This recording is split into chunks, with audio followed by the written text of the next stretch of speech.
ಬೇಕು ಅಂತೇಳಿ ವಿನಂತಿ ಮಾಡಿಕೊಳ್ತೇನೆ.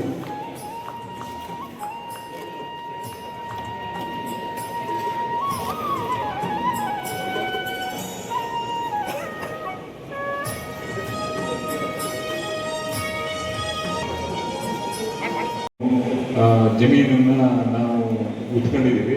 ಆ ಜಮೀನಿನಲ್ಲಿ ಇದ್ದಿದ್ದಂಥ ಹಿಂದುಗಡೆ ಇದ್ದಿದ್ದಂಥ ನಾವು ಮೊನ್ನೆ ಒಂದು ಕೆಲವು 2-3 ವಾರಗಳ ಮುಂಚೆ ಒಂದು ಮ್ಯಾಪನ್ನು ನೋಡಿದೆ.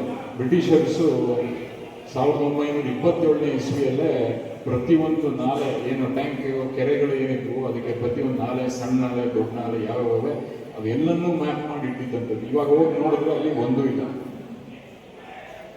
ನಾವು ಇದು ಲಿಫ್ಟ್ ಇರಿಗೇಷನ್ ಮಾಡಿಸ್ಬೋದು ಅಥವಾ ಬೇರೆ ಏನೇ ಮಾಡ್ಬೋದು, ಆದರೆ ನಾವದು ತಾತ್ಕಾಲಿಕವಾದ ಪರಿಹಾರ, ಪರ್ಮನೆಂಟ್ ಪರಿಹಾರ ನಮಗೆ ಬೇಕು ಅಂತ ಹೇಳಿದ್ರೆ ನಮ್ಮ ಹಿಂದೆ ಏನಿತ್ತು ವಾಟರ್ ಸಿಸ್ಟಮ್ಗಳು ಏನಿದ್ವು ಅದನ್ನು ರೆಸ್ಟೋರ್ ಮಾಡಿದ್ರೆ ಮಾತ್ರ ನಾವು ಇದನ್ನು ಪರ್ಮನೆಂಟ್ ಅಂತಾಗಿ ಒಂದು ಸೊಲ್ಯೂಷನನ್ನು ಕಂಡುಹಿಡ್ಕೊಳ್ಳೋಕ್ಕೆ ಸಾಧ್ಯ. ಅದನ್ನು ಕೆಂಪೇಗೌಡರು 16ನೇ ಶತಮಾನದಲ್ಲೇ ನಮ್ಗೆ ಹೇಳ್ಕೊಟ್ಟಿದ್ದಾರೆ. ಅದೇ ರೀತಿ ತಾವುಗಳೆಲ್ಲ ನಾನು ಕೇಳ್ಕೊಳ್ಳೋದು ಏನಂದರೆ, ಈಗ ನೀರಿನ ಸಮಸ್ಯೆಗಳು ದಿನೇ ದಿನೇ ಜಾಸ್ತಿ ಆಗ್ತಾ ಇದೆ, ಇನ್ನೂ ಜಾಸ್ತಿ ಆಗೇ ಆಗುತ್ತೆ. ಅದನ್ನು ನಾವು ಕಲ್ಲಲ್ಲಿಟ್ಕೊಂಡು ಯಾವ ಥರ ನಾವು ನಮ್ಮ ಕೆರೆ ಕಟ್ಟೆಗಳನ್ನು ಉಳಿಸ್ಕೊಳ್ಬೇಕು ನಿಮ್ಮಲ್ಲಿ ನಾವೆಲ್ಲ ಒಗ್ಗಟ್ಟಾಗಿ ಕೆಲಸ ಮಾಡಬೇಕು. ಬರೀ ಜಯಂತಿ ದಿನ ಮಾತ್ರ ನಾವು ಇದನ್ನು ಜ್ಞಾಪಿಸ್ಕೊಂಡ್ರೆ ಸಾಕಾಗಿಲ್ಲ. ಅವರು ತೋರಿಸ್ಕೊಟ್ಟಿದ್ದಂಥ ಏನು ಅವ್ರು ಮಾಡಿದಂಥ ಕೆಲಸಗಳನ್ನು ನಾವು ಅದನ್ನು ಮುಂದುವರಿಸ್ಕೊಂಡು ಹೋಗೋ ನಿಟ್ಟಿನಲ್ಲಿ ಕೆಲಸ ಮಾಡಿದ್ರೆ ಮಾತ್ರ ಅವರಿಗೆ ನಿಜವಾಗ್ಲೂ ಗೌರವವನ್ನು ಸಲ್ಲಿಸ್ದಂಗೆ ಆಗ್ತದೆ ಅಂತ ನನಗಾದ್ರೂ ಭಾವನೆ ಕೂಡ ಕೆಂಪೇಗೌಡರು ಇರ್ತದೆ. ಬೆಂಗಳೂರಿಗೆ ಅವ್ರ ಕೊಡುಗೆ ಏನು ಅನ್ನೋದು ಯಾವತ್ತು ಜನರ ಬಾಯಿ ಮಾತಲ್ಲಿ ಇರ್ತದೆ. ಅಂದ್ರೆ ಮನುಷ್ಯ ಬದುಕಿದ್ರೆ ಆ ಥರ ಒಂದು ಸಾರ್ಥಕ ಬದುಕನ್ನು ಬದುಕಬೇಕು. ನಾನು ಆಗ್ಲೇ ಹೇಳಿದೆ, ಕೆಂಪೇಗೌಡ ಯಾವ ಸಮುದಾಯಕ್ಕೂ ಸೇರಿರಲಿ, ಇಡೀ ಸಮಾಜ, ಎಲ್ಲ ಮಹಾನ್ ನಾಯಕರು ಇಡೀ ಸಮುದಾಯ ಸಮಾಜ ಪ್ರೀತಿಸೋ ಕೆಲಸವನ್ನ ಮಾಡಬೇಕು.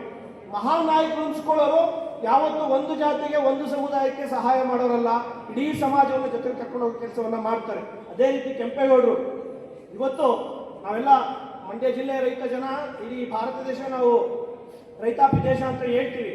ರೈತ ಚೆನ್ನಾಗಿ ಬೆಳೆ ಬೆಳಿತಾನೆ, ಕಬ್ಬು ಬೆಳಿತಾನೆ, ಕಬ್ಬನ್ನು ತಗೊಂಡೋಗಿ ಮಾರ್ಕೆಟಿಗೆ ಮಾರಕ್ಕಾಗಲ್ಲ. ನಾವು ಅದಕ್ಕೊಂದು ಆಲೆಮನೆ ಇರಬೇಕು, ಬೆಲ್ಲ ಹಾಕ್ಬೇಕು, ಇಲ್ಲ ಸಕ್ಕರೆ ಹಾಕ್ಬೇಕು, ಕೊಂಡ್ಕೊಳ್ಳಿಕ್ಕೊಂದು ಮಾರುಕಟ್ಟೆ ಬೇಕು. ಒಳ್ಳೆ ತರಕಾರಿ ಬೆಳಿತೀವಿ ನಾವು, ಅದಕ್ಕೊಂದು ಮಾರುಕಟ್ಟೆ ಬೇಕು. ಕುಂಬಾರ ಒಳ್ಳೆ ಮಡಕೆ ಮಾಡ್ತಾನೆ ಅಂದ್ರೆ ಮಾರುಕಟ್ಟೆ ಇಲ್ಲ ಅವನಿಗೆ. ಇವತ್ತಿನ ತರ ಇರಲಿಲ್ಲ, ಬೇರೆ ವೃತ್ತಿಗಳು ಒಂದಕ್ಕೊಂದು ಅವಲಂಬಿಸ್ಕೊಂಡಿದ್ದು.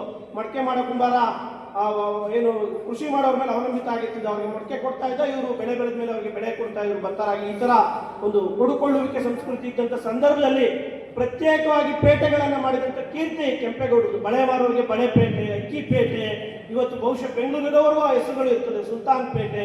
ಅದಕ್ಕೆ ಹೇಳಿ ಎಲ್ಲ ಜಾತಿಗಳು ಯಾರೆಲ್ಲ ಅಕ್ಕಸಾಲಿಗರಿಗೆ ಒಂದು ಚಿನ್ನ ಬೆಳ್ಳಿ ಮಾಡೋರಿಗೆ ಒಂದು ಪೇಟೆ, ಬಟ್ಟೆ ನೇಕಾರರಿಗೆ ಒಂದು ಪೇಟೆ, ಬಟ್ಟೆಯನ್ನು ಮಾಡಲಿಕ್ಕೆ ಇವತ್ತು ಚಿಕ್ಕಪೇಟೆ ಇಡೀ ರಾಜ್ಯದಲ್ಲಿ ಪ್ರಖ್ಯಾತ. ಹೀಗೆ ಮಾಡಿ ಅಲ್ಲಿ ನಗರಗಳನ್ನ ಮಾಡಿ ನಗರದ ಜನತೆಗೆ ಅನುಕೂಲ ಮಾಡೋದು ಆದ್ರೂ ಉದ್ದೇಶ, ಮೂಲ ಅದು ಆಶಯ ಇದ್ದು ರೈತರು, ಬಡವರು, ಏನು ಶ್ರಮಿಕರು ಏನೇನೆಲ್ಲ ಉತ್ಪಾದನೆಯನ್ನು ಮಾಡ್ತಾರೆ ರೈತರು ಒಳಗೊಂಡಂತೆ ಅದಕ್ಕೆಲ್ಲವೂ ಒಂದು ಮಾರುಕಟ್ಟೆ ಸಿಕ್ಕಿ ಕೋಟ್ಯಾಂತರ ನಮ್ಮ ನಾಡಿನ ಜನಗಳಿಗೆ ನೆಮ್ಮದಿ ಸಿಗಲಿನ ಉದ್ದೇಶದಿಂದ ಆ ಥರವನ್ನು ತೆಗೆದುಕೊಂಡು ಬಂದಿದ್ರು. ಇವತ್ತು ಈ ಒಂದು ಭಾರತ ಚುನಾವಣಾ ಆಯೋಗದ ಗಣತಿಯ ಮೊನ್ನೆಯನ್ನು ನೀಡ್ತಾ ಇದೆ.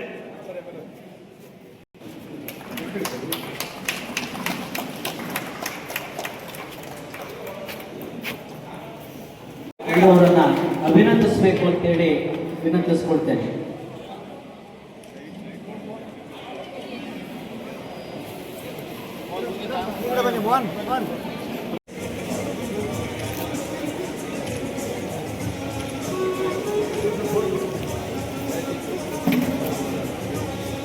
ತೋಟಗಾರಿಕೆ, ಕೃಷಿ ಮತ್ತು ರೇಷ್ಮೆಯ